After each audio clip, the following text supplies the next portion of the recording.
It's a little terrifying in the best way possible, but I'm so like grateful that he would let me just be a part of his baby, besides Harley, but also that too. But yeah, I'm just super grateful and excited to be in the Clerks universe. So I play a character called Blockchain Coltrane, who is very much disgustingly into crypto. He started out as a very Christian kid who is he is a very timid, sensitive soul who basically goes on a trajectory of trying to figure out what Satanism is, even though he never knows what it is. He's Elias's best friend and pretty much doesn't know how to put his thoughts together besides just figuring out what Elias is doing. Like Jeff and Brian are just, they took me to dinner the first night on set, and we went to get some seafood in Jersey, and they just told me stories about growing up in the town and just what they did in high school and about Kevin and how he was, and they were just so nice and kind.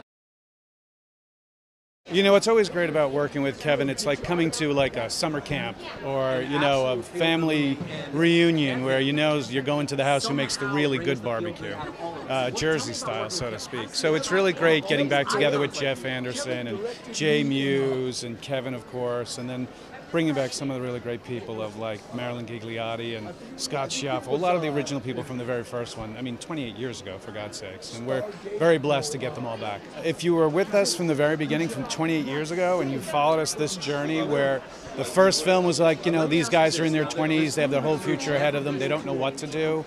The second movie was they're in their 30s, mid-30s, and going like, oh my God, my youth is going by, what am I going to do?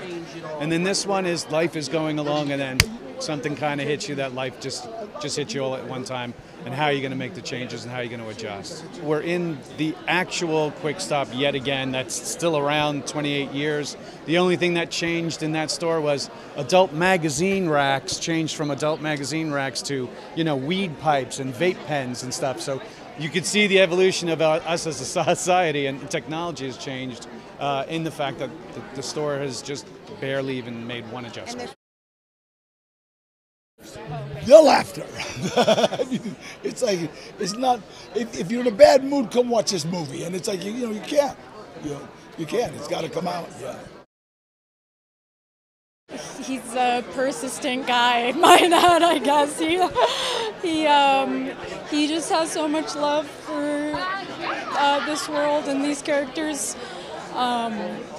that I think it's just, you can tell how like the love that he does have for these films, and I think that speaks to people. I think when you can tell that a filmmaker is so passionate about what they're doing, it just makes it even more energetic. And when we're working together, I just feel like we're working together as friends. Like, we just hang out all the time, and now we write together. Like, we've done a vegan podcast together called Vegan Abattoir, and so we just like to create with each other, and we're a good creative match. So I don't know, I'm just also proud to see him succeed as a friend, as a daughter, as a coworker.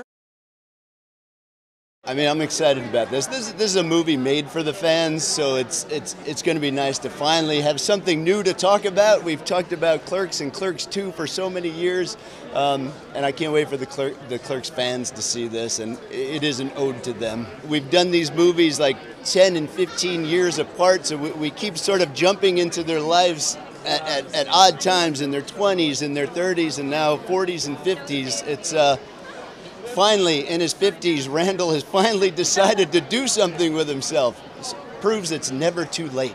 It's the most improbable thing. Like, I could picture Kevin sitting in English class with me, and I'm probably pelting him with paper. And to like make the movie where there were 6 of us in the store literally working midnight to 6 a.m.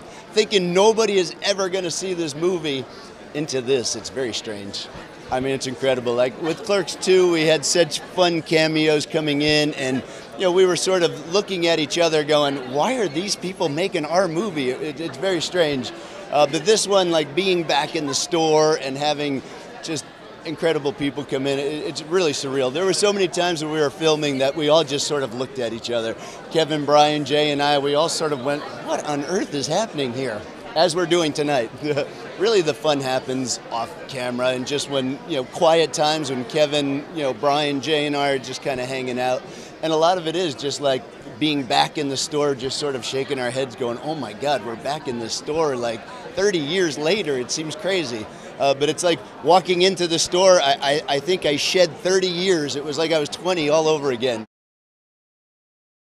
I mean, Kevin's just one of the coolest guys and like the most genuine, like just a real good human being. And it's just a thrill when you get to work with someone like that who's also built these worlds where, so many people and so many fans care about, the worlds that he has created and he keeps it going. And for me, it's just a thrill to get to work with him. So I'm originally from New Jersey, so I think it really, Clerks and Kevin means so much to so many New Jerseyans, and so it was just a thrill for me, and especially just to go to the Jersey Shore for a little while and to dance as a cow.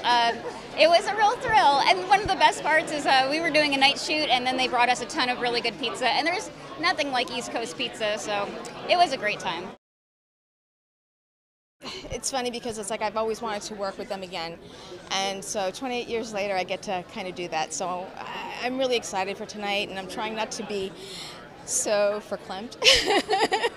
Just revisiting and seeing what has transpired from then until now, because in the first film she had it all together, at least it looked that way. And she was trying to get Dante to do better for himself as well. So it'll be a nice transition to see what's happening with her. I've been trying to make this movie for the better part of 10 years. So last year, this time when we were in New Jersey, we started the movie on my 51st birthday. It was like fantasy camp. We got to go back to where it all began, to literally be in the same place where we were doing the same things 29 years prior, literally saying some of the same stuff. So it was meta bliss. It was like a burrito that just kept folding in on itself and full of bliss. I hope when they leave Clerks 3, the audience feels like they should go home and try some stuff that they've always wanted to try in life and put it off to the side, because tomorrow's never promised, so seize the day kind of thing. It's a movie that should make you feel creative. You should feel like you're hanging out with a bunch of old friends and then inspire you to go do something you haven't done in a long time. I remember we were composing this film by watching the first film, and it was playing on HBO Max that month. So we would pull it up on my phone, get the frame we were trying to mimic, pause it, and then just hang it next to the monitor. Leron, who's our DP, would compose to that, and we'd be like, Brian, move in an inch. Jeff, move over like an inch. And now it's perfect, let's go. It was so weird when we first made the movie. Streaming didn't even exist. When we made the third movie, streaming saved our asses, helped us check our work every time we were doing a flashback. As long as I'm alive, there's always going to be a possibility there's a Clerks something. So yeah, I wouldn't say we're done quite yet, but there feels like a nice sense of closure to Clerks 3.